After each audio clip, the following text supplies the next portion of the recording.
Kamusta na kita karon? Ano na sitwasyon ta? Kay tungod may trabaho ka, may negosyo ka, nag-eskwela ka, may asawa ka, may bana ka, may kabataan ka, nagtigulang ka na, o kung bata ka pa, alaba, Japon? Or gainit-init? Whether kung ano man ang atong circumstance, ano man ang atong status, season changes, pero dapat you keep on boiling your zeal because amo nang connection of horizon nga gusto makita sa aton sa Ginoo.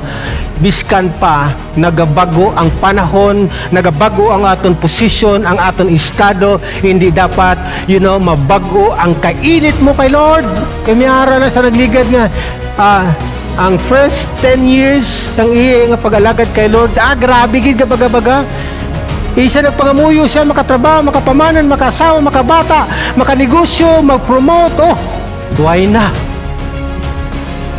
Takos mo lang Ginoo nga pagtagaan naton sa pinakamalabnaw after all sa mga blessing nga ginhatag naton sa iya. Mangita ka pamagi. Pangitaan mo gid pamagi nga mag-init ka Japon. Basi maabtan ta sa katapusan bala nga bugnaw na. Hindi niya pa namin sugod.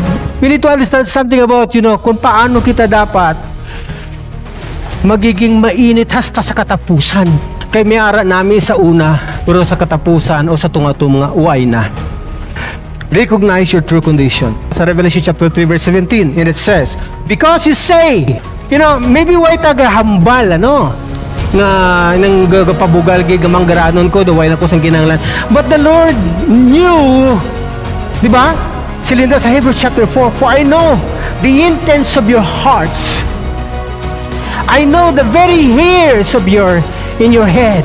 To what is happening until such time that you realize that biskan pa kadamo sa atong connection, kung anong ginbuligan mo, kung wala kayo nag-invest ang imo yatubtoy nga connection kay Lord, biskan pa amo na Japon nga condition sang imo kabuhi nga mas worse nga daw wala ka na nalipatan na sa mga tao ang ginhimo mo sadto. Pero when you have that right connection with God, just like Paul that are being detained and put into incarceration for how many times, yet he used that prison to be his platform to share the gospel to those who are in the outside. Anong relevance niya sa aton karon? Today, many Christians may think they are spiritually content, yet they miss the depth and richness of a true relationship with Christ. Self-awareness is critical. Especially wala naging kamo ka dumdum. Why na kamo sa nakita? You are blind, you are poor, you are rich. Kaluluoy sa inyo actually. Then you are thinking, manggaranon ka mo, wala na ka mo sang kinahanglan. Hindi na kita na yun. Basta na lang bala, kung maibabalik ko lang, maalaala mo kaya? Kitungod lang, may pagbago na sa kabuhi mo karon, nga may trabaho ka, may negosyo ka, may sirkumstansya nga natabo, may asawa ka, may bana ka, may kabataan ka, nag-eskwela ka, lain na to sadto. Yes, maybe. But the Lord's grace is always overwhelming every day regardless of the changes that you are experiencing today. Midusan mo ginaya nga hindi ka magbugnaw. Hindi yan nagkulang ang Diyos para sa imo sa piyak na damo ka problema. You can do everything because God's grace is overwhelming every day. So are you still aware of where you are right now? Of who you are right now? Di ba kung pag may circumstance kita, feeling natin defeated na ta, hindi nalipat ta kung sino ta.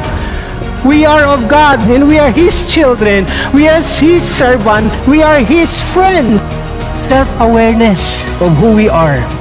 To be zealous is to be a flame that seek not to be extinguished. This kind of passion are being translated into different avenue where you can make a difference because you are in a boiling zeal and that you cannot just simply contain that fire.